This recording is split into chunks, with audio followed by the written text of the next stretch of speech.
you're going to have to either let that creation go and take a chance on being loved or hated for who you really are, or you're going to have to kill who you really are and fall into your grave grasping onto a character that you never were. So the question that we got to ask ourselves is what success is to us, what success is to you. Is it more money? That's fine. I got nothing against money. Maybe it's a healthy family. Maybe it's a happy marriage. Maybe it's to help others, to be famous, to be spiritually sound, to leave the world a little bit better place than you found it. Continue to ask yourself that question. Now, your answer may change over time, and that's fine. But do yourself this favor.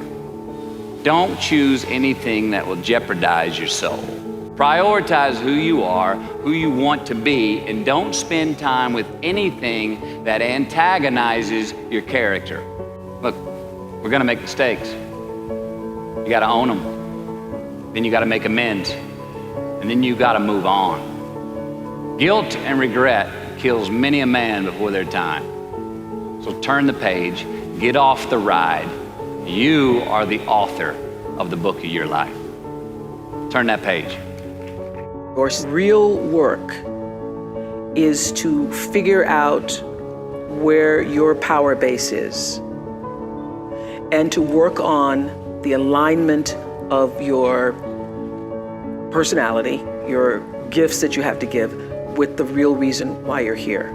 That's the number one thing you have to do, is to work on yourself, which is what all of our jobs are. Your number one job is to become more of yourself and to grow yourself into the best of yourself.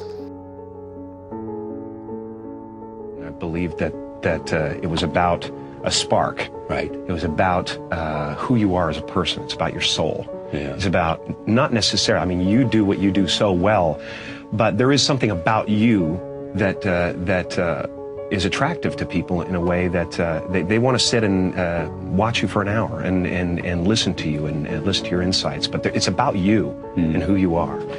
You know, you can learn to kind of watch yourself like you're watching a stranger, but you have to adopt a position. It's a position of radical humility, I would say. The humility of recognizing your ignorance. So you have to understand that you don't know who you are.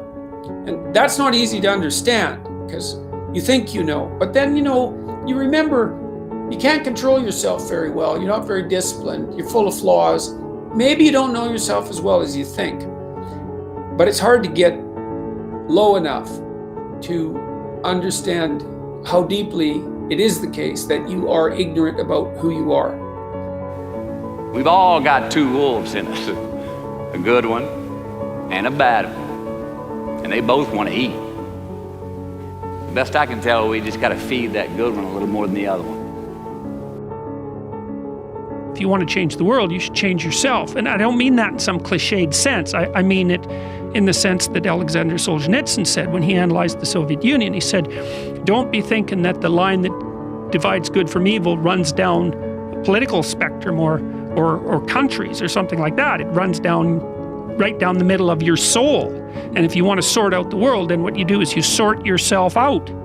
It's a serious business, right? They say it's more difficult to rule yourself than to rule a city. And that's the truth, because you're complicated and there are horrible monsters inside of you that need to be tamed and to be brought into alignment and submission so that you can be a powerful and useful person. And it is just as important where we are not as it is where we are. Look, the first step that leads to our identity in life is usually not, I know who I am, I know who I am. That's not the first step. The first step's usually, I know who I am not. Process of elimination. Defining ourselves by what we are not is the first step that leads us to really knowing who we are. Take a good, long look in the mirror and say, I am who I've been looking for.